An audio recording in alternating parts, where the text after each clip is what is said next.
సూర్యదేవ అమేయ ప్రభావ నమో సూర్యదేవ అమేయ ప్రభావ దయా దివ్య పాశ అనంత ప్రకాశ నమో సూర్యదేవ అమేయ ప్రభావ. యుద్ధానికి వెడుతుంటే ఎన్ని కష్టాలుంటాయో చెప్తాడు రాముడు. తర్వాత ఎక్కడ నీళ్లు తాగుతారో ఆ సరస్సులన్నీ విషం కలిపేస్తారు, ముందుగా వెళ్ళి చూడండి అంటాడు. అన్ని కష్టాలు పడి దాటి 100 యోజనముల సముద్రాన్ని దాటి సువేల పర్వత శిఖరం మీద విడిది చేశాడు. రావణాసురుడు తన యొక్క సభామంటపంలో తన మంత్రులందరితో కొలువు తీరాడు. రాముడు వచ్చేశాడు, 100 యోజనముల సముద్రాన్ని దాటిపోయాడు. ఒకప్పుడు ఖరదూషణాది 14,000 మంది రాక్షసుల్ని కేవలం కొన్ని నిమిషాల్లో పడగొట్టేశాడు. 14,000 మందిని శూర్పణకు అక్కడే తెల్లబోయింది. వెనకనున్నటువంటి అక్షయబాణ తూణీరంలోంచి బాణం తీస్తాడో తెలియదు, ఎప్పుడు వింటినారికి సంధిస్తాడో తెలియదు, ఎప్పుడు ఆకర్ణాంతము లాగుతాడో తెలియదు, ఎప్పుడు విడిచిపెడతాడో తెలియదు. రాముడు బాణం తీయడం, సంధించడం, విడవడం కనపడదు. ఎదురుగుండా ఉన్నటువంటి వాళ్ళ యొక్క గుండెల మీద బాణం నాటుకుని పడిపోవడం ఒకటే కనపడుతుంది. అందుకే గోపరాజు గారు బండన భీముడు అర్థజనబంధబుడుజ్వల బాణతోణకో దండకళా ప్రచండ భుజతాండవ కీర్తికి రామమూర్తికిన్ రెండవ సాటి దైవమికలేడనుచున్ గడకట్టి భేరి కాడాండ డడాండ డాండ నిడదంబుల జండము నిండ మత్త వేదండము నెక్కి చాటెదను దాశరథి కరుణాపయోనిధి అంటాడు.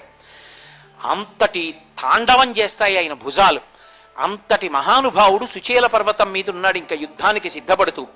కాబట్టి మనకి ప్రమాదం పొంచి వచ్చేసింది అని రావణుడికి మంత్రులు నివేదన చేస్తున్నారు.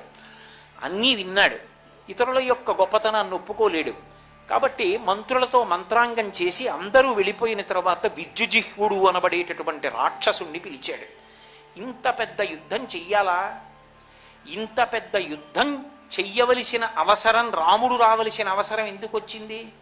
సీతమ్మ కోసం వచ్చాడు. సీతమ్మ కోసం యుద్ధానికి రావలసిన అవసరం ఎందుకు వచ్చింది అంటే నియతాం అక్షతాం సీతాం రాఘవాయన్యవేదయత్. ఆ తల్లి వశురాలు కాలేదు రావణుడికి, ఆమె శీలవైభవంతో నిలబడింది. దీనికి మార్గం ఏమైనా ఉందా అని అడిగాడు. వాడు నవ్వాడు. ఆ విద్యుజిహ్వుణ్ణి తనతో రమ్మన్నాడు. తిన్నగా అశోకవనంలో సీతమ్మ దగ్గరికి వెళ్ళాడు. ఎన్ని కష్టాలు పెట్టాడు మహాతల్లిని.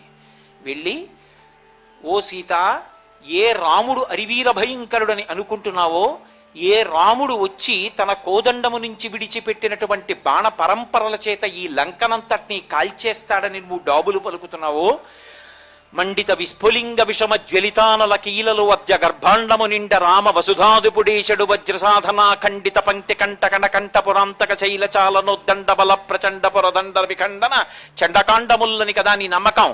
రాముడి కోదండం నుంచి వినిర్ముక్తమైనటువంటి బాణములు లంకని కాల్చేస్తాయని కదా.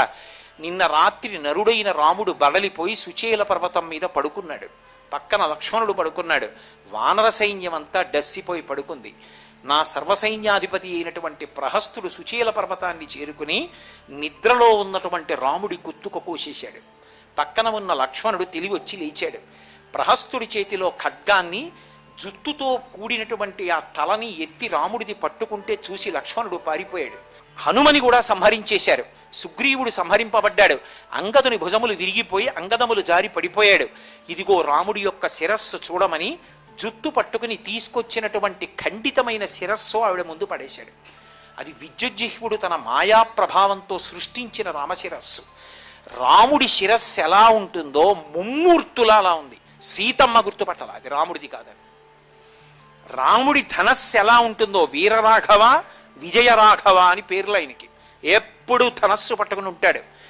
ఆయన ధనస్సు ఎలా ఉంటుందో అటువంటి ధనస్సుని, అక్షయబాణ తూణీరాల్ని సృష్టించి సీతమ్మ ముందు పడేశాడు. ఇదిగో రాముడి ధనస్సు, ఇదిగో అక్షయబాణ తూణీరాలు, ఇదిగో రాముడి శిరస్సు చూడమని కింద పడేసి కాలుతో ఎత్తి సీతమ్మ వైపుకి వేశాడు. ఆవిడ తల వంక చూసింది. 100కి 100 పాళ్ళు రాముడిదే తల. ధనస్సు వంక చూసింది, రాముడిదే ధనస్సు. అక్షయబాణ తూణీరాల వంక చూసింది, రాముడివే తూణీరాలు.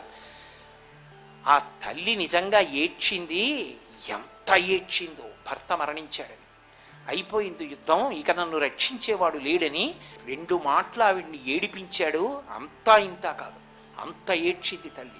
విశ్వాలయ నిలయ వినత లోక పాలక ఉషకాంత నీరాకత పులకించును దేవా ప్రభాకర నీ తేజం అవనితాయ జీవము నశించే జీవాలని సుజించే పరస్పర నమో సూర్యదేవా అమేయ ప్రభావ నమో సూర్యదేవా అమేయ ప్రభావ. సర్వం శ్రీ ఉమామహేశ్వర పరబ్రహ్మార్పణమస్తు.